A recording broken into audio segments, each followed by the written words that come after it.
My name is Wendy Luiten. I'm an electronic schooling specialist.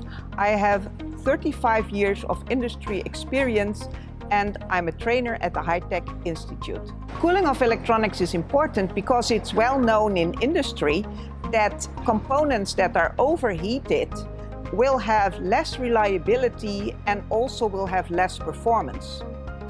I still practice electronics cooling in consultancy with professional customers. I enjoy introducing people to new skills, so that's the first.